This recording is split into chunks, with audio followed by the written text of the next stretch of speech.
पंजाब क्षेत्र में बढ़ रहे कैंसर मामलों को उपचार में नवीनतम प्रगति पर चर्चा करने के लिए चिकित्सा विशेषज्ञ इकट्ठे हुए ताकि कैंसर से पीड़ित रोगी की देखभाल से परिणामों में सुधार हो सके। फोर्टिस मेमोरियल इंस्टीट्यूट गुरुग्राम ने इंडियन मेडिकल एसोसिएशन अमृतसर के साथ मिलकर अमृतसर में ऑन्कोलॉजी कॉन्क्लेव का आयोजन किया, जिसका उद्देश्य पंजाब और आसपास के क्षेत्रों विशेषकर मालवा जिले में कैंसर के मामलों में खतरनाक वृद्धि को देखते हुए कैंसर में नवीनतम प्रगति का पता लगाना था, जिसे अक्सर देश की कैंसर राजधानी कहा जाता है। मालवा में कैंसर के मामलों में प्रति वर्ष 1090 मामले बढ़ रहे हैं।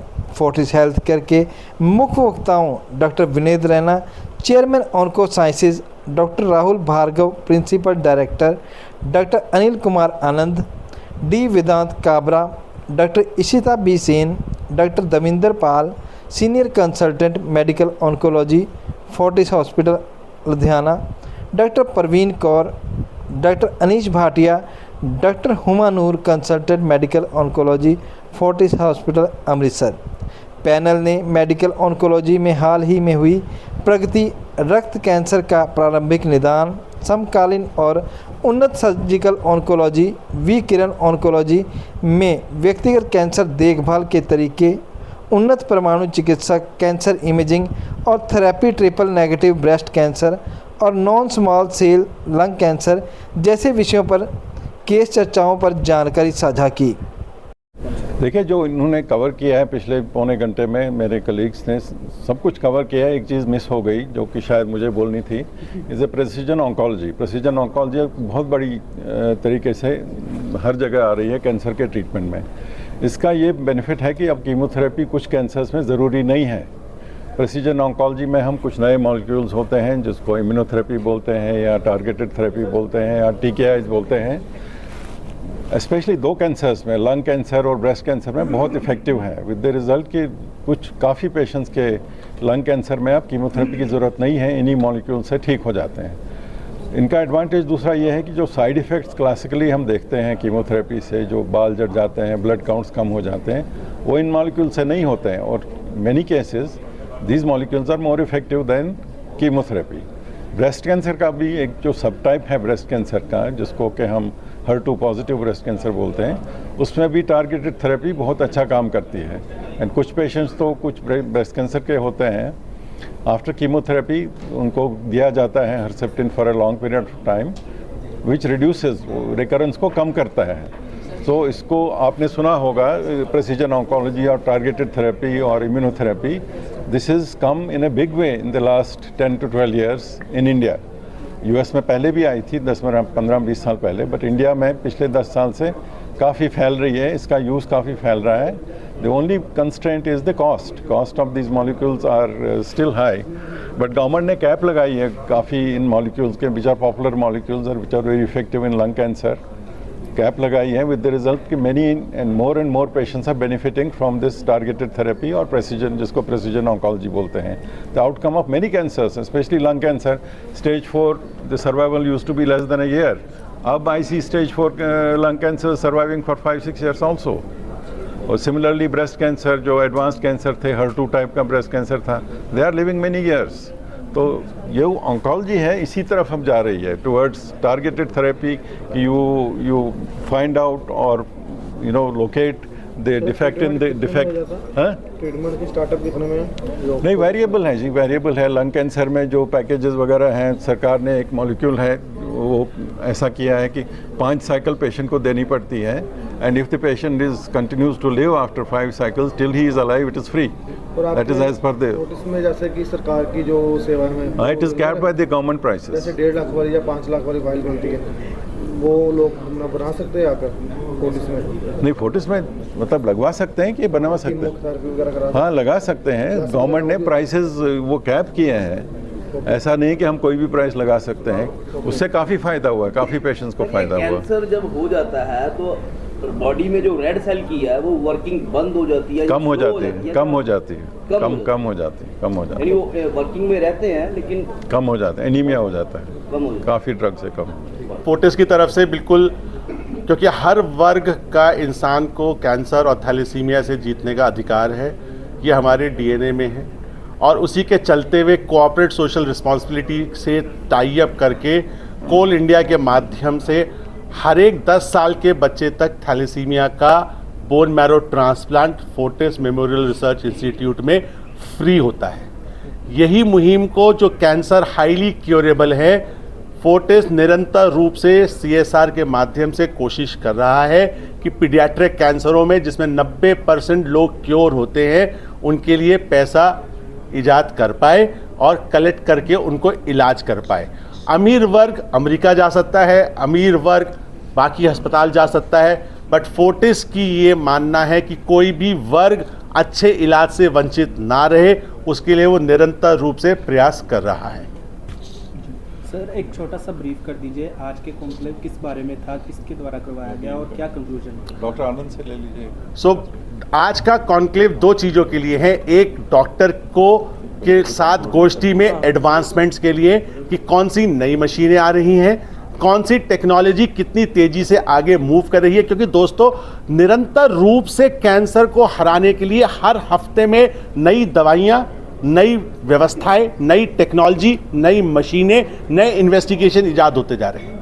वो मशीनों के माध्यम से वो नॉलेज अमेरिका से हमारे पास आती है और हमारा कर्तव्य बनता है रिस्पॉन्सिबल फोर्टिस जैसे अस्पतालों का कि वो आखिरी माइल तक पहुंचाए। तो आज की गोष्ठी कुछ 150 डॉक्टरों के साथ अगले 3 घंटे की चर्चा है, जहां पे लेटेस्ट एडवांसमेंट्स के बारे में चर्चा होगी। और दूसरा, लोगों तक ये बात पहुंचाने आए हैं क्योंकि हम आज बहुत खुश हैं इस बात को देखते हुए कि साइंटिफिक एडवांसमेंट्स ने जीरो से घड़ी के कांटे को 70-80% तक घुमा दिया है कि हम 70 से 80% लोगों को क्योर कर सकते हैं। तो दोस्तों, कीमोथेरेपी से भय नहीं करना, कैंसर से भय नहीं करना, पैसे से भय नहीं करना, क्योंकि आज सरकार और फोर्टिस जैसे रिस्पॉन्सिबल इंस्टीट्यूट तत्पर है कि हम किसी को भी कैंसर से ना हारने दें। सर, बीइंग अ फोर्टिस जैसे एक बिग चेन इन इंडिया, तो फोर्टिस कोई ऐसा उपराला कर रही है कि वो गवर्नमेंट को कोई एडवाइस करे कि कोलैब करके हम जनता की सेवा की जाए? सो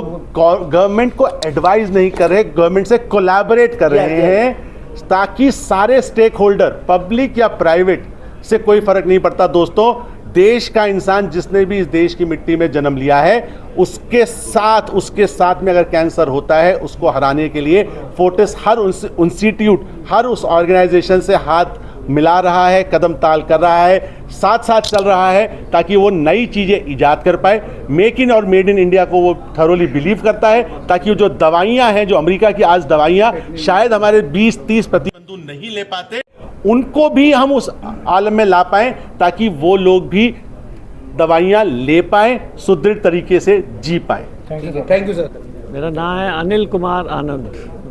सर, आज का जो इवेंट है उसके बारे में बता दीजिए। सो ਅੱਜ ਅਸੀਂ ਇੱਥੇ ਮੇਨਲੀ ਅਸੀਂ आए हैं कि अल्टीमेटली डॉक्टर साहब ने भी बोला, एक प्रेसिजन मीन्स कि जो ये कैंसर का इलाज है, हम उसको हर एक पेशेंट के लिए अलग इलाज की थोड़ी ज़रूरत है। ऐसा नहीं है कि सारे एक ही कटघरे में सब पेशेंट को डाल दो और एक ही इलाज होता है, ऐसा नहीं है। हमें हर पेशेंट के हिसाब से, प्रेसिजन के हिसाब से कौन सी दवाई उसके लिए बेस्ट है, कौन सी टेक्नोलॉजी बेस्ट है, उस पे है। अब जैसे हमने यहाँ फोर्टिस गुड़गांव में MR लिनेक लगाया है। अभी तक देश में ये दूसरी मशीन है, नॉर्थ इंडिया में ये पहली मशीन है। कहीं आसपास आपको इसका नाम वही बताने जा रहा हूँ। इसका फ़ायदा ये है कि अभी तक जब हम रेडिएशन देते हैं, तो जब हम रेडिएशन दे रहे हैं तो अंदर के ऑर्गन मूव कर रहे हैं, वो चल रहे हैं। तो जैसे हमने पेनक्रियाज होता है, यहाँ पे गुत्थी होती है, उसके आसपास इंटेस्टाइन आ जाती है तो उसको डोज लग जाती है। अब हम MR से उसको ऑनलाइन मॉनिटर करेंगे कि रेडिएशन सिर्फ पेनक्रियाज में जाए और कहीं ना जाए। तो MRI आपने सुना होगा, सब लोग कहते हैं CT स्कैन कराओ, MRI कराओ। MRI से जो ट्यूमर है वो बहुत क्लियरली नज़र आता है, और अगर ये बहुत क्लियरली नज़र आता है, हम उसको उतना ही एक्यूरेट इलाज दे सकते हैं। लोग रेडिएशन नहीं होती। जब कोई ऐसा असर है कि सरकारी हॉस्पिटल में भागते हैं, GMC में भागते हैं, वहाँ ये मशीनें नहीं है अभी? वहाँ नहीं है, ये है ही देश की दूसरी मशीन। वो डॉक्टर जो पैट स्कैन आपने बताया उसमें रेफर करते हैं, उन्होंने आज तक किसी को मरीज को बोला ही नहीं आज पैट स्कैन कराओ पहले। पेट स्कैन का नहीं बोला है, नहीं नहीं, पेट स्कैन तो आजकल बहुत होते हैं, मैडम बैठी है। पेट स्कैन तो आजकल जैसे ही कैंसर ट्रीटमेंट शुरू होता है पहले पेट स्कैन होता है, फिर जैसे हमने रेडिएशन दिया या कीमोथेरेपी दी उससे देखा कि ट्यूमर को क्या हो रहा है, रिस्पॉन्स कैसा है, तो पेट स्कैन कहता है नहीं जी, हमें कई बार सीटी स्कैन में लगता है ये बीमारी ठीक हो गई, पर ये हमें बताती नहीं अभी भी है, इस ट्यूमर में अभी भी एक्टिविटी है, तो हम उसको फिर high technology SBRT MR lynx से देंगे, जिससे जो बचा हुआ कैंसर है, जो हम गलत फहमी में थे कि कैंसर चला गया, पर कैंसर छुआछूत की बीमारी है, क्या ये छुआछूत की नहीं, छुआछूत की बीमारी नहीं है, फॉर्चुनेटली छुआछूत की बीमारी नहीं है। पर ये हमारे देश में ये क्यों बढ़ रहा है, क्योंकि हम प्राइमरी डिटेक्शन और अर्ली डिटेक्शन के अभी भी हमारा माइंडसेट तैयार नहीं है। यही सारे डॉक्टर कह रहे हैं कि आप अपने मीडिया के हवाले से ये कहिए कि कुछ भी सिम्टम होता है जो हमने अभी बताए, तो आपको डॉक्टर से जल्दी कंसल्ट करना चाहिए। होता ये है कि हम पहले उसे उदा होया सी जी, उदा यह हो गया और चला गया, तो साडा भी यही होएगा, असी नहीं जानते जी, या उदे उन्होंने बड़ा सफ़र करना पाया, पर जेडे लोग ठीक हो गए हैं उन्होंने कोई नहीं याद कराता। वैक्सीन आ चुकी है हुण बच्चों वास्ते या लेडीज़ वास्ते, और बारे एक्सप्लेन कर कि जी वैक्सीन जो आई है वो है जो कैंसर सर्विक्स, मतलब जो बच्चेदानी के मुंह का कैंसर है, जो इंडिया में नंबर 2 है अब, उसके लिए ये वैक्सीन है। आपने कोविड में देखा, कोविड में वैक्सीन ने बिल्कुल शेप बदल दी, कंट्री को बचा लिया। ऐसे ही ये वैक्सीन है, थोड़ी महंगी है, गवर्नमेंट के अभी वैक्सीनेशन प्रोग्राम में नहीं है, पर इट बहुत इफेक्टिव है। ਤੁਸੀਂ ਕਹਿੰਦੇ ਕਿ ਫੈਲਦਾ ਨਹੀਂ ਕੈਂਸਰ, ਤੇ ਫਿਰ ਇਹਦਾ ਜਦੋਂ ਆਪਣੀ ਬੇਟੀ ਨੂੰ ਹੁੰਦਾ ਅੱਗੋਂ ਮਾਂ ਨੂੰ ਹੋ ਜਾਂਦਾ ਹੈ। हाँ, वो ब्रेस्ट कैंसर में है, वो उसके लिए ये है कि अगर उसके लिए भी बहुत सारे टेस्ट हैं, आज को हम बोलते हैं BRCA1, उसका वैक्सीन नहीं है, पर उसमें जीन स्टडी है, उसमें जीन स्टडी है कि मान लो हमें पता चले कि उसमें किसी लेडी को अर्ली एज में हो गया है, तो हम पता करते हैं कि आपकी फैमिली में मासी ਨੂੰ ਹੋਇਆ ਸੀ, ਮਦਰ ਨੂੰ ਹੋਇਆ ਸੀ। अगर किसी ਨੂੰ ਹੋਇਆ है तो फिर ਅਸੀਂ ਸਾਰੀ ਫੈਮਿਲੀ ਨੂੰ ਕਹਿੰਦੇ ਹਾਂ ਕਿ ਤੁਸੀਂ ਆਪਣਾ ਕੈਂਸਰ ਡਿਟੈਕਸ਼ਨ कराओ, ਮੈਮੋਗ੍ਰਾਫੀ कराओ, ਤੇ ਉਹਦੇ ਵਿੱਚ ਸਾਰੇ ਠੀਕ ਨਿਕਲ ਗਏ, ਬੜੀ ਅੱਛੀ ਗੱਲ ਹੈ, ਪਰ ਕੋਈ ਨਾ ਕੋਈ ਫੜਿਆ ਜਾ ਸਕਦਾ ਹੈ ਕਿ ਹਾਂ ਇਹ अर्ਲੀ ਕੈਂਸਰ डिटेक्ट हो गया, ਉਹਦੀ ਜਾਨ ਬਚ ਜਾਏਗੀ। अगर स्टेज 1 फड़िया गया 100% क्योरेबल है, वही अगर असी डिले करते रहे तीजी स्टेज पहुँच गया 40% क्योरेबल। तो सर ये वैक्सीन की availability, vaccine is easily available. तुसी के किसी भी लेडी डॉक्टर को जाओगे, अपनी वाइफ को लेके जाओ, तो बच्चे वास्ते भी पूछो तो वो थानू इमीडिएटली दस देगी कि यह ले आओ। अब ईजिली अवेलेबल है, फार्मेसी शॉप्स में अवेलेबल है, उसमें उन्होंने लगवाओ। यह बहुत ज़्यादा ज़रूरी है। नंबर 2 कैंसर है और इनू प्रिवेंट कर, इस तो अच्छी चीज़ हो ही नहीं सकती कि तुझे प्रिवेंट ही करता सारा कुछ। मैं डॉक्टर अनीस, मैं सर्जिकल ऑन्कोलॉजिस्ट या कैंसर सर्जन हैगा फोर्टिस हस्पताल अमृतसर ते फोर्टिस हस्पताल लुधियाना 2 यूनिट्स ਵਿੱਚ ਤੇ ਨਾਲ ਡਾਕਟਰ ਹੁਮਾ ਨੇ, ਡਾਕਟਰ ਹੁਮਾ ਮੈਡੀਕਲ ਔਨਕੋਲੋਜਿਸਟ ਨੇ ਜੋ ਕੀਮੋਥੈਰੇਪੀ ਦੇ ਸਪੈਸ਼ਲਿਸਟ ਨੇ ਫੋਰਟਿਸ ਅੰਮ੍ਰਿਤਸਰ ਦੇ। ਅੱਜ ਅਸੀਂ ਸਾਰਿਆਂ ਨੂੰ ਇਹ ਮੈਸੇਜ ਦੇਣਾ ਚਾਹਾਂਗੇ ਕਿ ਫੋਰਟਿਸ ਅੰਮ੍ਰਿਤਸਰ ਤੇ ਫੋਰਟਿਸ ਲੁਧਿਆਣਾ ਦੋਵੇਂ ਯੂਨਿਟ ਪੰਜਾਬ ਵਿੱਚ ਪੂਰੀ ਤਰ੍ਹਾਂ ਕੈਂਸਰ ਨਾਲ ਲੜਨ 'ਚ ਤੇ ਕੈਂਸਰ ਦੇ ਹਰ ਤਰ੍ਹਾਂ ਦੇ ਟ੍ਰੀਟਮੈਂਟ ਦੇਣ ਵਿੱਚ ਪੂਰੇ ਸક્ષਮ ਨੇ।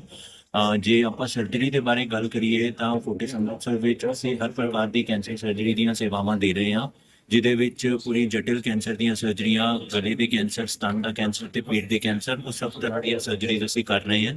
दूसरा एक जो मैं बहुत इंपॉर्टेंट मैसेज सारे तक देना चाहवागा कि कैंसर दे बीमारी विच ऑपरेशन करन नाल या सूई लगवाउण नाल या चाकू या चीरा लगवाउण नाल कैंसर दी बीमारी फैलदी है, इस तरह बिल्कुल नहीं हुंदा।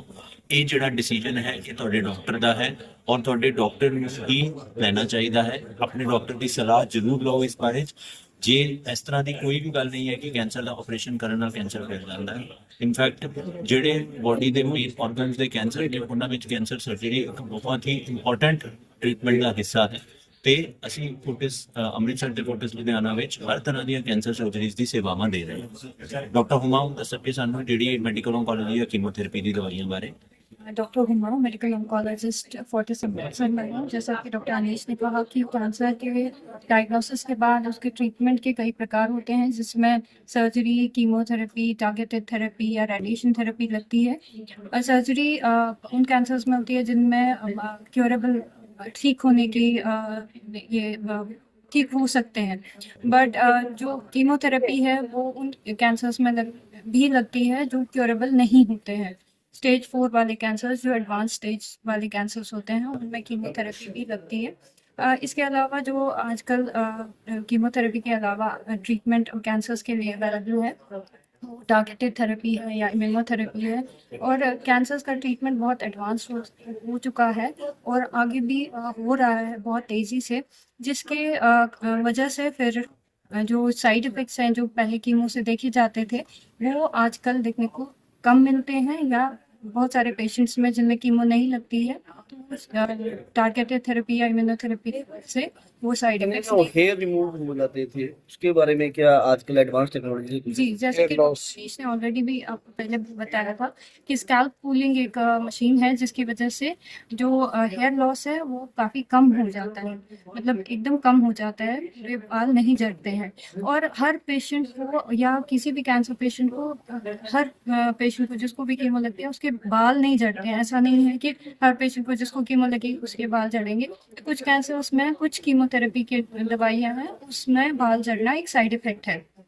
बाकी हर में कोई डाउनफॉल भी आता है कीमो के बाद? जी, थोड़ी बहुत कमजोरी तो आती है, जैसे कि पहले वो होता था कि उल्टियों से बुरा हाल हो जाता था पेशेंट्स का, बट ऐसा अब नहीं होता है। बहुत सारे सपोर्टिव मेडिसिन जिसको हम कहते हैं वो आए हैं मार्केट में, और उसकी वजह से उनका ट्रीटमेंट के जो साइड इफ़ेक्ट्स हैं कीमो लगने के बाद भी वो बहुत कम हो गए हैं। और पेशेंट्स बहुत सारे हमारे रूटीन काम करते हैं, मतलब महिलाएं अपने घर का काम करवाती हैं कीमो लगने के बाद भी। और हमारे पास अमृतसर में एडवांस स्टेज में एल्डरली पेशेंट्स आते हैं जिनको जो कीमोथेरेपी लगने के बाद बहुत कमजोरी आने के चांसेस होते हैं, तो बहुत कम हो जाते हैं। हमारे पास 80-85 साल के बंदे भी हैं जो कीमो ले रहे हैं, और वो पहले तो व्हील चेयर पे आते थे, अब वो चल के आते हैं। ऐसा मैम कितनी स्टेज के लोगों का रिकवर किया जाता है, उनको कितने % चांसेस हैं? अर्ली स्टेज है, जैसे कि हर कैंसर के लिए डिफरेंट है। अर्ली स्टेज अगर ब्रेस्ट का होगा क्योंकि वो कॉमनेस्ट कैंसर है, देखा गया है कि 95% कैंसर क्योरेबल है। बट जो एडवांस स्टेज है जैसे कि स्टेज 4, उसमें भी 40% पेशेंट्स ठीक नहीं होते, ट्रीट होते हैं, काफ़ी टाइम तक जिंदा रहते हैं और अपना रूटीन का काम कर पाते हैं। तो मैं ब्रेस्ट कैंसर के बारे में थोड़ा एक्सप्लेन करेंगे, उसमें किस स्टेज में होता है, क्या होता है? दुनिया का सबसे कॉमनेस्ट कैंसर है जो दुनिया भर में हर साल बहुत ज़्यादा डायग्नोस होता है, इरेस्पेक्टिव ऑफ द जेंडर। तो जो ब्रेस्ट कैंसर है इसके लिए स्क्रीनिंग प्रोग्राम्स भी हैं, जैसा कि मैंने कहा ऑलरेडी कि स्क्रीनिंग प्रोग्राम्स 40-45 ईयर्स की एज के बाद स्टार्ट होता है। मैमोग्राफी करनी पड़ती है साल के बाद या 2 साल। सिम्टम्स क्या हैं? ब्रेस्ट कैंसर अगर किसी को होता है तो जो कॉमनेस्ट सिम्टम है वो है स्तन में गांठ का होना, या किसी के निपल से खून आना, या डिस्कलरेशन होना, या निपल इन्वर्ट हो जाना, मतलब उधर की ओर चली जाती है, या कच्छ में गांठ आ जाना, या ऐसे ही दर्द होने लगता है, या कलर चेंज हो जाता है, स्किन का टेक्सचर चेंज हो जाता है। तो वो सब इसके कारण इसके कारण सबसे कॉमनेस्ट कारण, मतलब जो रिस्क फैक्टर्स हम बोलेंगे, एज और जेंडर। एज महिला की अगर 50 से ज़्यादा होती है तब उसके risk of getting breast cancer increase हो जाते हैं, और महिला होना ही एज सच उसके लिए एक रिस्क फैक्टर है। उसके अलावा हार्मोनल चीज़ें हैं, एनवायरमेंटल फैक्टर्स हैं, जेनेटिक फैक्टर्स हैं, हेरिडिटी, जैसे कि अगर माँ को होगा, बहन को होगा, तो बहन में होने के चांसेस है। कुछ सिंड्रोम्स में कैंसर, ब्रेस्ट कैंसर होने के ज़्यादा चांसेस होते हैं, जिसमें BRCA1-2 कैंसर मतलब जीन्स हैं, उनमें कैंसर्स होने की, ब्रेस्ट कैंसर होने की ज़्यादा संभावना रहती है। ब्रेस्ट कैंसर में इससे बचने के कोई उपाय वगैरह भी हैं? जैसे देखिए वही चीज़ है कि अगर आप देखें कि उपाय ये है कि स्क्रीनिंग करें।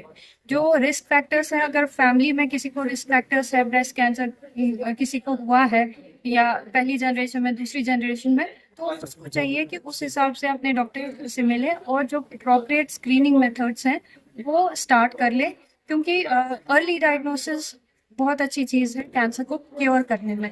तो अर्ली स्टेजेस में जो भी कैंसर डायग्नोस होता है तो वो बहुत हद तक क्योरेबल होता है, और ब्रेस्ट में तो बहुत अच्छा होता है।